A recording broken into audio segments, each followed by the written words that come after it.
Hey everyone, my guest today is Thomas Schueneman, a global info worker who often combines the written and spoken word with the power of sound design. His mission is to make the incomprehensible digestible and reach as wide an audience as possible as soon as possible. Tom is the founder and editor in chief of Global Warming is Real and the host of the Global Warming is Real multimedia podcast.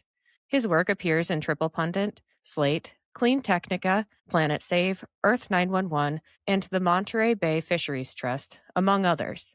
Topics of particular interest include agriculture, oceanography, and climate policy.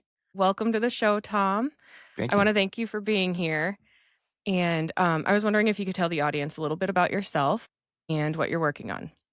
Well, I'm Tom Schueneman, and I am the host and producer of a podcast called Earthbound. The tagline for that is Stories from the Anthropocene, Life on a Warming Planet. So that gives you an idea of what it's about. Hmm. I've been publishing a blog for the better part of 20 years now called globalwarmingisreal.com. So I'm a freelance writer, journalist, and podcaster. I've also worked as a musician and live performance audio engineer, sound engineer. So it's kind of dual passions right there. I think what brought me to where I am as far as the environmental stewardship angle is a big influence was my father, who worked in the federal government for most of his career in various roles in environmental regulation and stewardship. And he was always an avid birder outdoors. When I was a kid, he made sure I was a Boy Scout. We went camping. He kind of instilled in me a love for the outdoors and nature. So as the years went on, I learned more about climate change, and I've kind of mixed the two, like with the podcasting, there's the sound. I love making soundscapes. So that's part of what I work on. I'm trying to combine the writing and the sound, the two things that I've been most passionate about in the podcast. So that's what I'm doing now. Nice. Yeah, that little bit of extra goes a long ways, I feel like. I think it does. I think especially with audio podcasts, you're really trying to create an atmosphere. And I think sound effects and music, two things I've been, doing all my life. Yeah. So did you work with bands or like speakers or I mostly like professional speakers? with bands, and I'm no longer in San Francisco. I'm down the coast a little bit in Pacific Grove. But when I was in San Francisco, I worked for a show there. The company was Steve Silver Productions. It was a musical review. I did sound there for many years. Was the chief sound engineer and designer. Okay. And Grace Cathedral in San Francisco. And I guess the biggest star. A little quick story with at Grace Cathedral. We were doing some event, and Leonard Nimoy was a speaker, and I was going to put a head-worn microphone on him. And so we're dealing with the head-worn, and it goes around your ear. And he looked at me and goes, "No ear jokes," because it's Spock and all. Yeah. Anyway, that's funny. So that, and probably your listeners won't remember who Jesse Colin Young is, but back in the 60s, his anthem was "Come On, People Now, Smile on Your Brother." I did a little bit of touring with him, and after his heyday, it was in the 90s. He wasn't, but that was an interesting gig as well. Yeah. Those are some of the things I did with sound. I could see where a cathedral would be difficult. Yeah. It has its challenges. Obviously, the reverberation. It's just hard floors, hard walls, huge space. So you have to really keep. When you're reinforcing sound, when you're electronically reinforcing sound, you have to be careful. Just a little dab will do you. If it's easy for it to get carried away, and then you got all these reflections, and it starts to feed back if you're not careful. Yeah. So, what type of topics do you talk about on your podcast? I mean, obviously climate change, but is it kind of like current events, what's happening in the news, or a mix of It's a mix. Yeah, I try to keep current with current events. Yeah, and a lot of that is more on the website. I have a writer actually that helps me a lot with the website to try to stay current.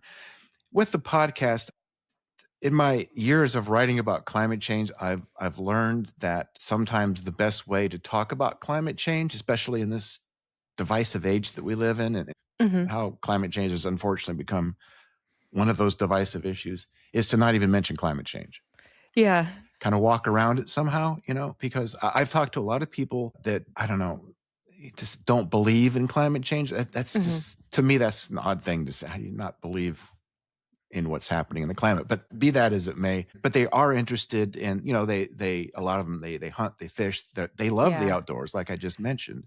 And Yeah. so that's the connection there. I think you find a way to reach people. Now with Mhm. Earthbound, I get kind of philosophical and a little bit about that. I do a lot of book reviews. A couple of the really interesting ones I've had was Kelly Ramsey, who wrote a book, Wildfire Days. She went to college and got a degree in fine arts, and then somehow ended up on a hotshot crew, a wildfire hotshot crew, which is like the elite firefighting. Yeah. And boy, I recommend her book. It's called Wildfire Days, and it's such brutal work. Yeah. But that was an interesting. It's really interesting to talk to the authors, to talk to people about their stories, what they're doing. That gives me hope when Yeah. I look out and you look at the news. Especially if you're interested in environmental issues, Yeah. it can be depressing.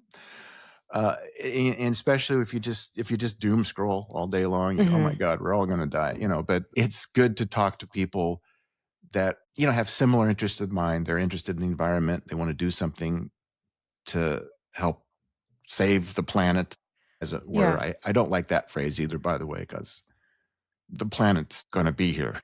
Right. We're Right. not It's we're not saving the planet, but we all know what I mean by that, I think. right. Yeah. Yeah. So it's inspiring to talk to these people, and Yeah. so it's a mix of me talking to people, doing interviews, and then I do have some shorter, just me talking, waxing poetic or whatever it Yeah. might be. It's fun. Yeah. It's about a year old now, the podcast, and I've really Okay. been enjoying it. Yeah. Yeah, that's okay. So yeah, you've been going about as long as I have, and feel like you kind of learn how to, okay, is this working? Is this, Yeah, just like yeah, even scheduling, like what time of day yeah, am I going to do this? yeah, I've realized first thing in the morning's not the time to record. yeah. I need to I get some agree. food in me before talking to anybody. Yeah, yeah. It is. It's a challenge, and it's interesting. I just reviewed this book by Peter Solomon, which Mhm. it's a good book. It's not John Steinbeck or anything, but it's a good book, Okay. and it's called 100 Years to Extinction. It's playing off of Stephen Hawking, who in 2017 said the species, we humans, have 100 years. I guess Mhm. we got to get off the planet and get to Mars, or else, to say I don't really buy Right. that. But my point here is just as far as podcasting, we Mhm. had about a 45-minute interview, and I was going through it, and I just decided that the audio technically was fine, but Yeah.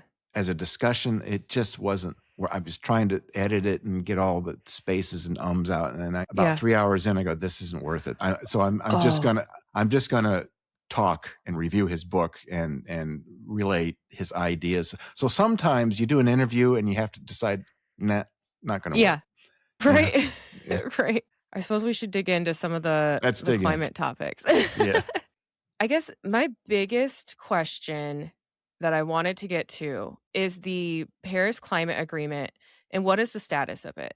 So it's been a while since I was in school. I graduated in 2021. But like from my understanding was you can withdraw from the Paris Climate Agreement, but Mhm. it takes 4 years to withdraw. So then when Trump withdrew us in his first term and then Biden put us back in, it was Mhm. like, did we ever leave the Paris Climate Agreement within that time? Now, of course, Trump signed us out of it Yeah. again or Again, whatever. yeah. On again, off again. Yeah. I don't really think we got completely out of it. No. And again, it's going to take another 4 years, and Mhm. who knows what's going to happen in 2028. I was actually in Paris in 2015 for COP21 when for the Paris Agreement being signed, Okay. and that was in all my years of writing about climate change. I was also at COP 15 in 2009, And then I did COP21 in Paris in 2015. Mhm. And in Paris, it was the one moment where I really felt that the world, I mean, the vibe in Paris was that we're going to come away with something. Everybody was determined. The whole, what is, I think maybe all the countries except maybe three signed on originally. Mhm. And that seemed like we're actually taking this seriously. I mean, the language was, we have to ratchet up ambition and, it's what is imperfect, but we have something we can work with. So that felt good then in 2015. And then that whole ratchet up ambition thing hasn't really happened. Yeah. We had the pandemic, you have the US in and out. And so at this point, I'll be frank with Mhm. you. The whole UNFCCC, I think it's three C's process, Yeah. the United Nations, where all this happens, Mhm. the COP process, the Conference of the Parties, is what it stands for. I felt good about it in 2015, and now in 2020, well, COP 30 was last year, Okay. and it's like they can't even talk about fossil fuels. You know, Yeah. it just it's I think it's jumped the shark. I think it's lost its way. I am pessimistic about what the COP process can do. The Paris Agreement is all we have at this point. So I'm not saying that we should do away with it or anything. I Yeah. just think that the world needs to come together. It's a tough spot we're in. Yeah. We've kind of in a way backed ourselves into in a corner, and finding a way out. It's not going to be easy. And so that ratchet up ambition thing that Mhm. was part of the language that originally in 2015. Yeah. Some country, the European Union, there's some movement forward, but it's just completely inadequate. And the U.S. pulling out, the U.S. Yeah. wasn't even at officially. There were some representatives at COP 30 in Okay. in in what is it, December, November, but the U.S. wasn't even there officially, and so that makes it, that's like the elephant in the room. It's going to be hard to make progress without the U.S. being part of it. Is this kind of an initiative where better developed countries are helping the underdeveloped countries be more environmentally conscious, practice more sustainable practices while also making our own goals to reach at reducing our carbon footprint? Yeah, the kind of that's generally the idea. I Okay. think part of this is to help support the developing nations in their effort to develop their economies without going through the fossil fuel stage Mhm. that all the developed countries did. The U.S. and other developed countries.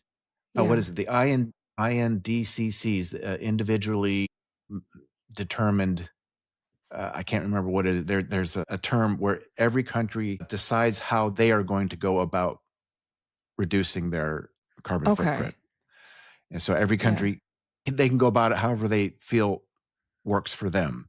Mhm. And also part of this whole UN process is the climate fund, the Green Climate Fund, which is helps support developing nations and their Okay. economic development.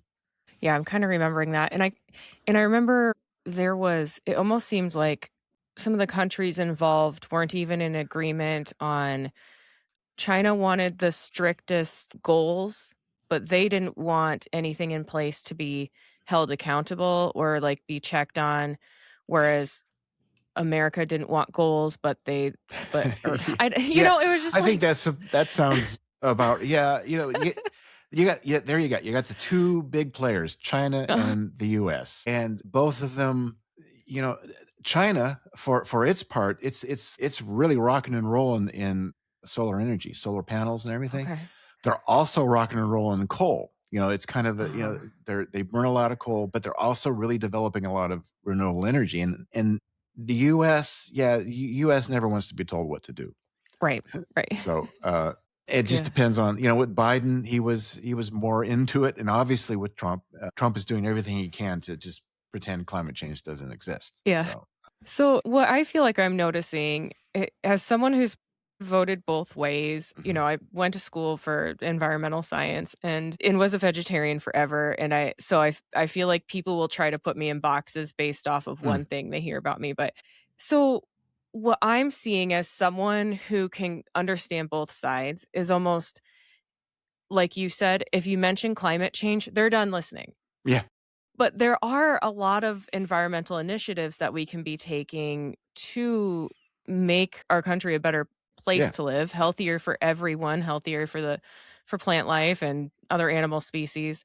And, it's almost as soon as you start talking about the environment, certain people's minds automatically go to climate change. And it's like, no, Yeah. Yeah. good And they water make is a lot of important, you know. and they make they make a lot of assumptions. And yeah, water, I think one I mentioned in our pre-talk about Mhm, Bill McKibben. He wrote a book mhm, called "Here Comes the Sun." That's his latest book, and it outlines, back 10 or even less, but say 10 years ago, solar energy was uh, coming along, but it was still kind of expensive, and solar panels, the efficiency wasn't quite there mhm. yet.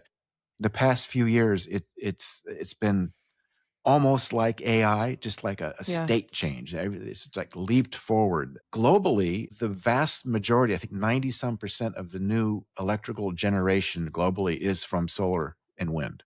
Okay. That is one, and here in the US, it's Mhm. also one of the largest growing sectors. It's also true in the US that most of new electrical generation is from solar and wind. And so, you know, renewable energy, it kind of gets glommed on with climate change, but that's, Yeah. we can think about energy independence. You want to be self-reliant Mhm. and with your energy. It's kind of like you want clean water. Why not clean energy? I mean, and Right. you can, with solar energy, you can generate your own. And Yeah. another interesting aspect with solar energy is, so let's say you have an oil well. Uh-huh. You dig up the oil coal, you dig it up, you put it in the train, or you process it, you burn it. You got to go back and keep that process going over and over. You keep having to extract and burn. With solar or wind, you put up the infrastructure, a solar Mhm. plant, solar farm, or wind turbine, and that's it. The Yeah. energy is always there. People are going to say that the wind doesn't always blow and the sun doesn't always shine. But my point is, you don't have to keep extracting it. The energy is there. Right. Yeah.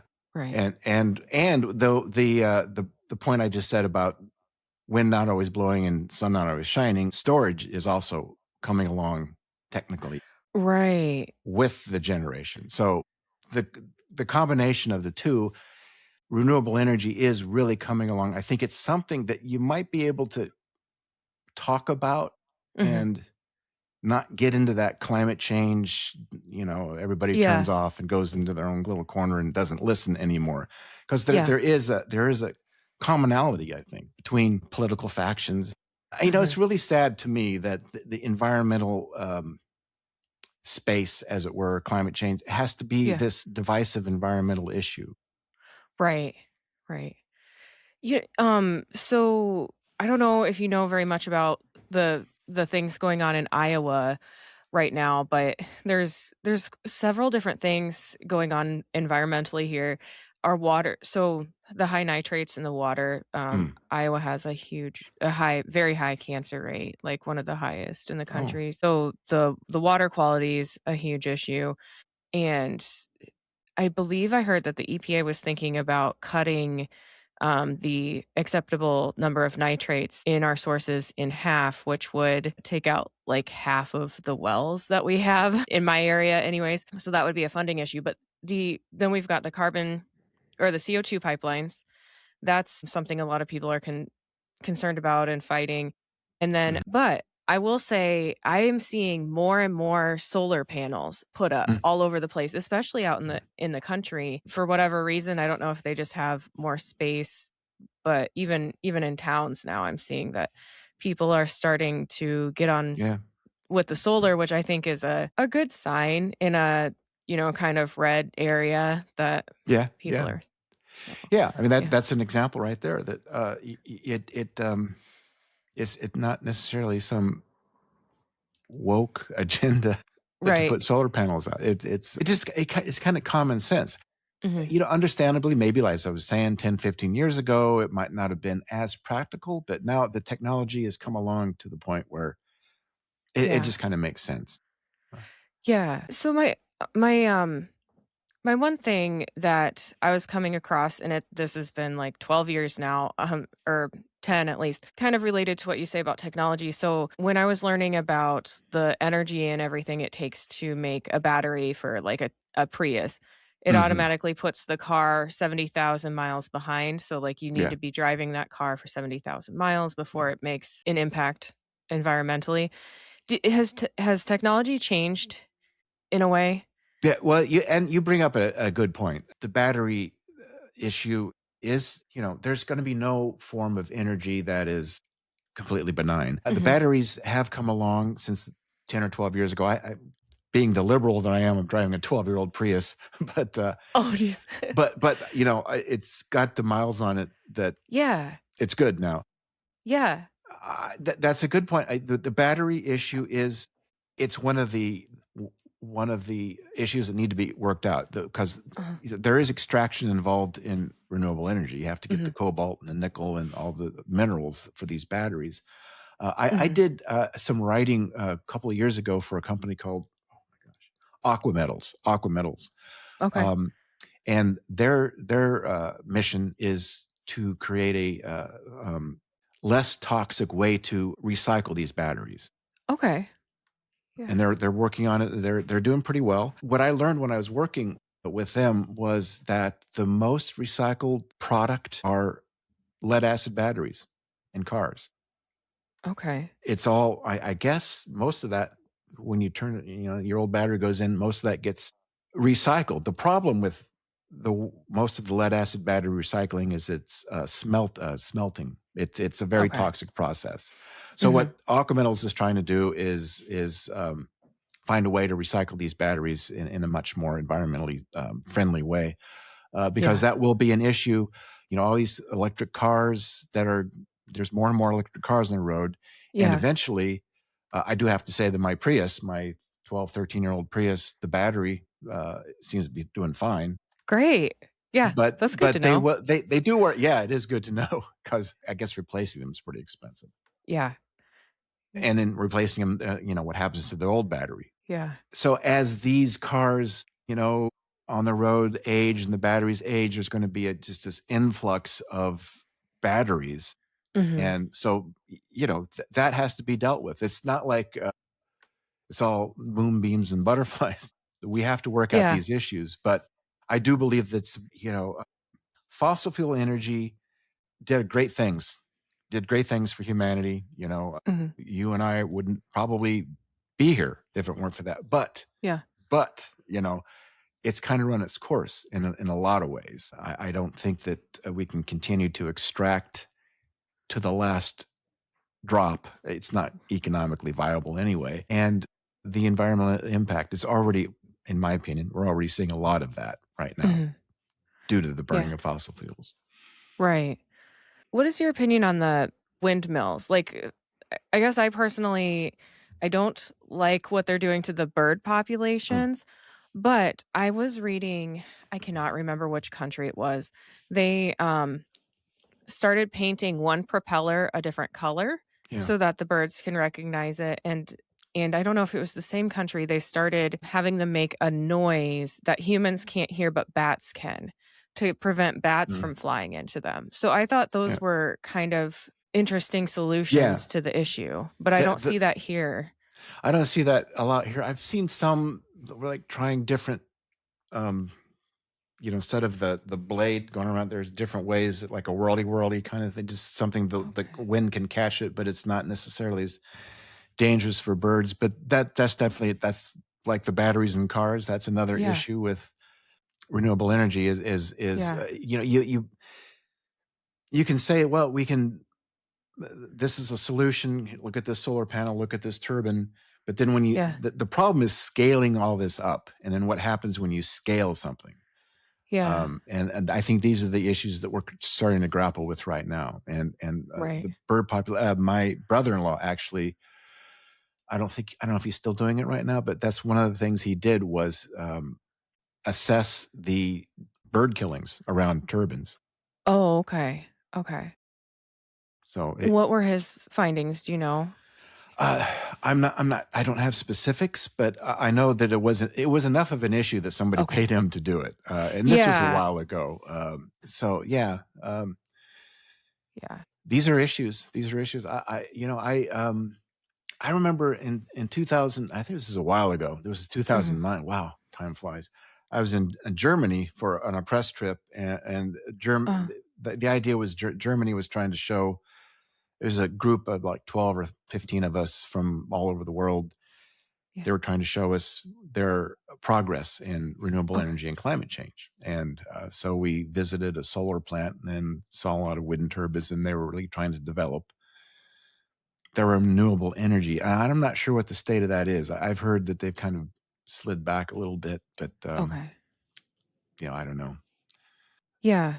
Obviously, things aren't going to be perfect when you're first starting something out. Right. There is some trial and error, and I think people do forget about that. Every time I see those Asian beetles, I'm like, why did we bring these here again? Yeah, It's just so many yeah. invasive species that we have now that weren't supposed to be here. But Right. at least with the climate directed projects, like we're not releasing an invasive it's not as bad as releasing an invasive species. Like things can be tweaked and changed to Right. work a little bit better, so that's one upside. And I think that there's like incentives that might make people a little bit more likely to switch over to things. I know that Mm-hmm. people here in Iowa, there's grants or whatever that you can get if you plant, like if you let the government turn part of your property into like a pollinator Mm-hmm. area and stuff like that. That's a good And idea. Yeah. yeah, but of course then you get people mad that their tax dollars are going, like you can't make everybody happy. Yeah. Yeah. But I mean, something like that. We need pollinators, so Yeah. you, Yeah. you need to protect their habitat. Yeah. It's just funny how people react to Yeah. just Yeah. change. Exactly. Yeah. All right. So, what are the sustainable development goals and what do they hope to achieve? The Sustainable Development Goals were adopted in 2015. 2015 was Mhm. a big year. There's 17 of them, and each of the 17 address climate change, renewable energy, education. I think. Let me as we're talking here, let me just pull this up. But what they hope to achieve is, I guess, not to be coy, but a sustainable development regime. Okay, here we go. I'll just Okay. read them off to you here. Okay. 1 is no poverty. 2 is zero hunger. 3 is good health and well-being. 4 is quality education. 5 is gender equality. Then we have clean water and sanitation, affordable and clean energy, decent work and economic growth, industry, innovation, and infrastructure, reduced inequalities, sustainable cities and communities, responsible consumption and production, climate action, life below water, ocean health, life on land, peace, justice, and strong institutions. So, that's a pretty significant undertaking. And Mhm. each one of those goals has sub goals to help work toward that. So as I just mentioned, it's kind of trying to cover the entirety of human endeavor and Yeah. work toward a better future. It plays out. There was in 2000 there was the Millennial Development Goals, Mhm. and I think this was just to kind of replace those. Theoretically, the goal for achieving the SDGs was 2030. Okay. And of course, that was in 2015. I thought we got 15 years. Now we're in 2026. Yeah. I don't see us, there's been progress made. I'm Mhm. not saying there's no progress, but achieving all the goals as they were laid out in 2015 by 2030 in the next 4 years, I don't think so. Unfortunately, I don't think Right. that's going to happen. Right. Sorry to interrupt. I just wanted to tell you about my sponsors real quick. Sometimes I get on a roll cleaning or gardening, and I need a boost but don't have time for a meal. Big Fork Brand's pork jerky is the perfect choice to keep my momentum, offering high-protein snacks for on-the-go energy boosts. Not only do they offer pork jerky, but they also make pork sticks, bacon sausage, bacon hot dogs, and burger and hot dog sauces. Products come in a variety of delicious flavors, including Thai green curry and maple and brown sugar for the meat options, and gangster and Chicago fire for the sauces. I personally think the original flavor of the pork jerky hits just right after tackling a big chore. It's a little salty and very flavorful. My discount code gives you 20% off your entire order, and it's currently the best deal available. Just visit bigforkbrands.com and enter in my promo code JADE, that's JADE, at checkout. Are you looking for a gift for a music lover, or maybe some apparel to show off your quirky side? Old Glory has you covered. With over 300,000 officially licensed items covering music, sports, entertainment, and pop culture, you're guaranteed to find the perfect item. They even have seasonal gear. My husband enjoys the Beatles and Led Zeppelin apparel, and I love the Billy Idol apparel. I even found items for my fellow plant enthusiasts. This family-owned superstore is known for their quality and customer service, offers free standard shipping on all orders, and orders are shipped the same day you purchase. My discount code gives you 15% off your entire order, and it's currently the best deal available. Just visit oldglory.com and enter in my promo code JADE, that's JADE, at checkout.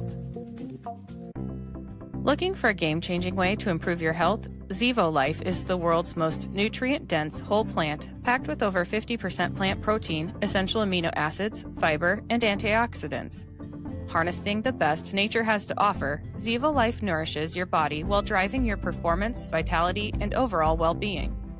Each serving is a concentrated source of clean, well-balanced nutrition designed to support modern lifestyles, and just 1 teaspoon a day supports your gut, boosts energy, and promotes healthier skin and hair.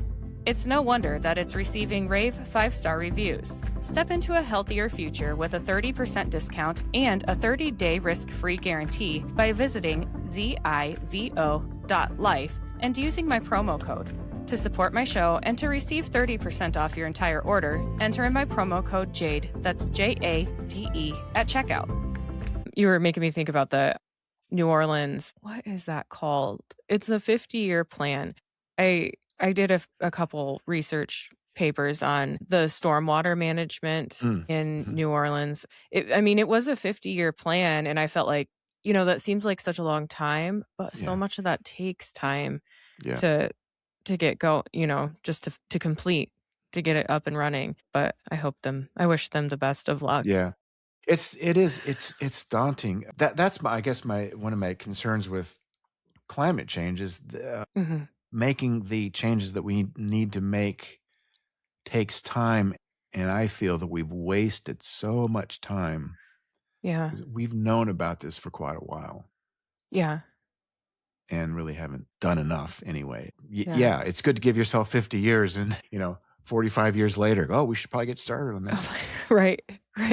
Yeah.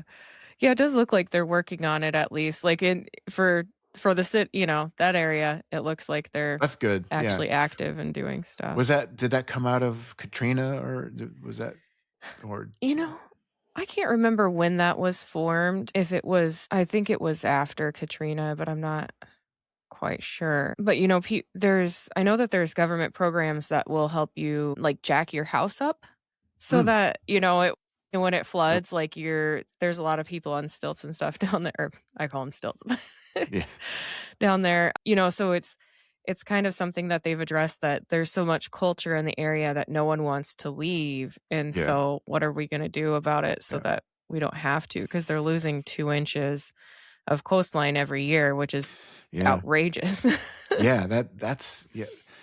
I've talked to people that kind of address that, living near coastlines, and I live near a coastline, that we might need to start thinking about a managed retreat at some point later in the century. Either managed retreat or unmanaged. We either do this in a thoughtful way, or we wait until it's a catastrophe and everybody's panicking and but it's good that New Orleans is, at least sounds like they're thinking about it. A 50-year plan. It's half a century.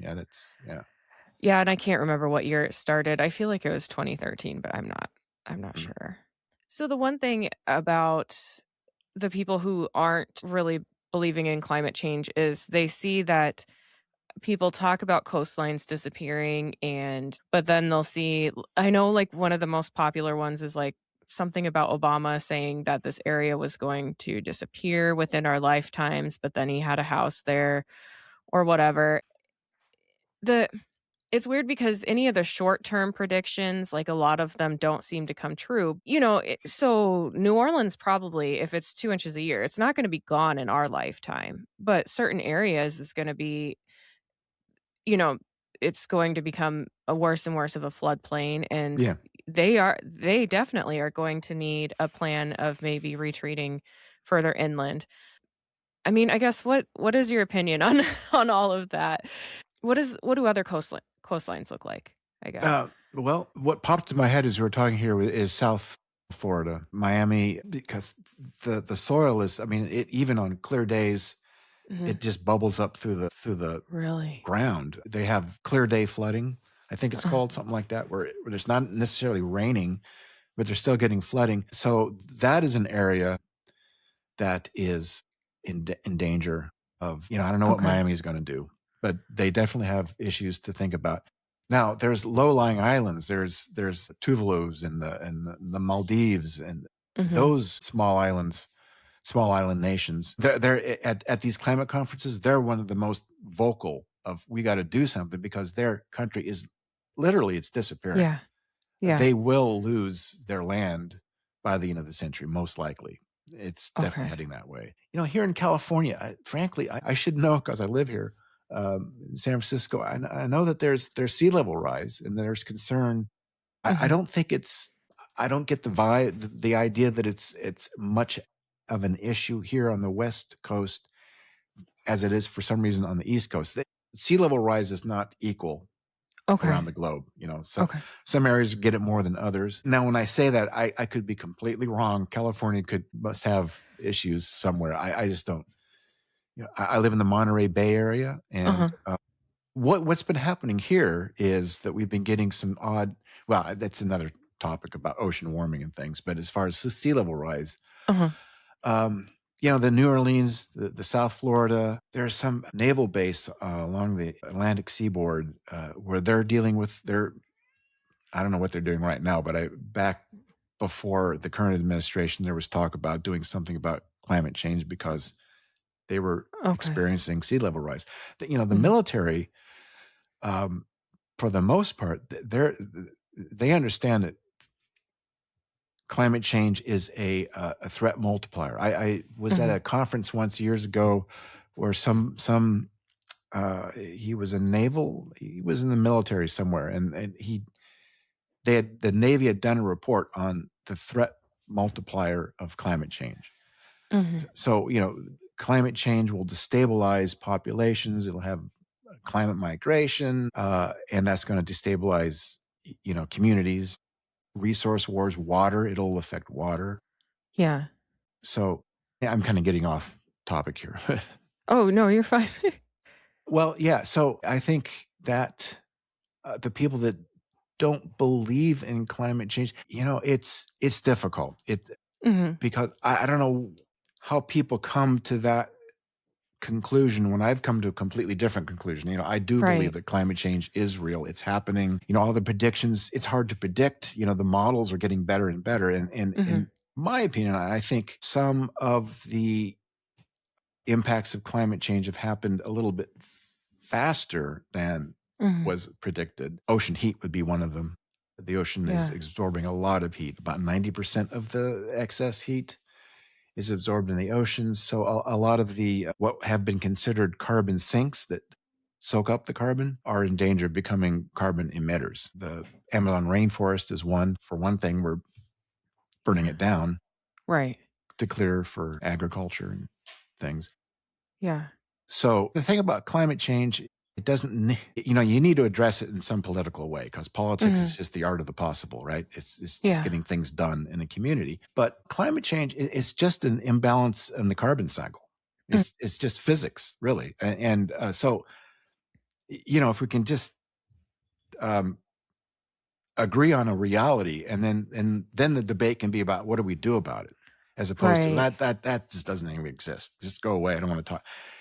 Nothing gets done then. And, we can, as the current administration is doing, trying to pull out of everything, Mhm.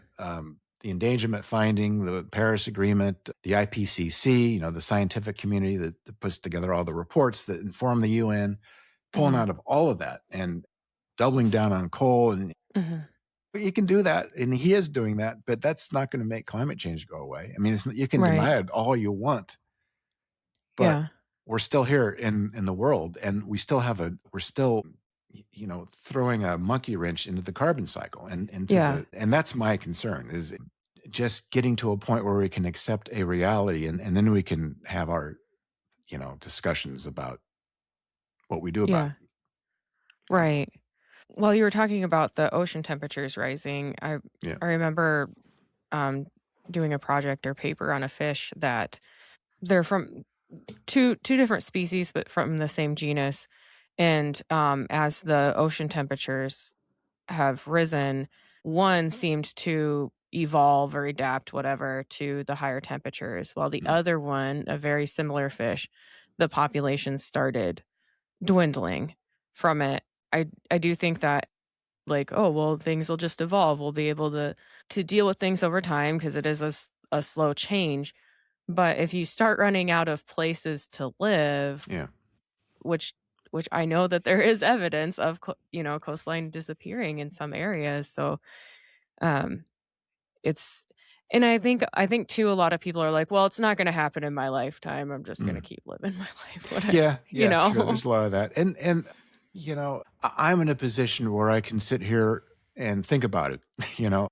And I know Yeah. people, they have their lives, and everything that's going on in the world. It's a tough Mhm. time to be in the world these days. Yeah.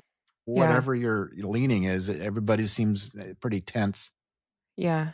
And then put climate change on top of that, and people just, I can understand people just wanting, I can't deal with that right now. I understand Yeah. that. So that's I think that's my challenge, Mhm. is communicating climate change without, I can preach to the choir all day long. Yeah. And then there's that, and that's fine. You can have your community, and then there's the people that you will never reach. Mhm. And I spent first 10 years or so of writing about climate change, trying to reach those people. When I'd get, they'd troll me, and we'd get in our debates, and I finally realized Yeah. this is It's pointless. right. It's absolutely pointless. They're not Yeah. going to change my mind. I'm not going to change theirs. So what are we doing here? Mhm. But then there's the people that, that aren't like me, like just thinking about this all the time, but aren't completely denying it either. And they don't know Mhm. what to think or what to do. Reaching those people is the challenge. And it's a Yeah. challenge. I'm not even, I try to get better at it, but it's always a challenge, because how do you, how do you reach people, and then what do you want them to do? And Right. people think, and rightly so, that okay, if I put this piece of plastic in the recycling, what difference does it really make? And or if I buy an EV, what difference does that Mhm. really make? Or whatever it might be. And Yeah. honestly, one individual action doesn't make a lot of difference. I Right. could have the Prius out there, or I could have a Hummer or something, Right. and it makes such a tiny little difference as to be statistically insignificant. But Right. I think when you can build a community of, action happens in a community. Right. It's one person's not going to save the world. It's got to be a group effort. Yeah. Yeah. That's the challenge. Right. Yeah. I mean, you just made me think about, like, voter turnout. Like, oh, Yeah. well, what does my one vote matter? Right. Well, when Exactly. 10,000 people Yeah. are thinking the same thing in one area, and a vote is Yeah. won by that small of a margin, that's Yeah. I mean, it's important. the one vote makes a lot more difference than the no vote. Mhm. Than not voting at all. Yeah. That's just, I don't know. I mean, I can understand the frustration with that too, because it does seem like Yeah. it's not making any difference. But it's the power that we have. Mhm. I did an interview. I reviewed the book. It's called Catastrophe Ethics, and Uh-huh. it's kind of like what was just talking about. People go in the age of polycrisis, where all these different things are pushing at our attention. Mhm. All these existential crises, and we're all this kind of thing, and you feel like Yeah. there's nothing I can do. His approach is just live your values. If like for instance, if I'm concerned about the environment, well, I'll put the little piece of plastic in the recycling, Yeah. understanding that it may end up in landfill anyway, Yeah. but I'm living my values. And Right. if enough people do that, you know, and if your values are different, if it is buying the Hummer and whatever, Yeah. okay, fine. That's your value. Live, just do what is important, Yeah. and that'll eventually make an impact. Yeah, I guess not to get too far down into a rabbit hole, but I feel like too many people's values are based off of what they're seeing on their TV and on their Mm, phone, and yeah, not enough yeah. around the world around them. I don't know. That's a good.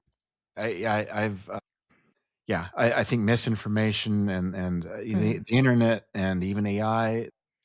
Yeah. There's Yeah. benefits to all that, but I think one of the dangers, and I think AI is a good example, is we're Mhm. just running way ahead of our wisdom Yeah.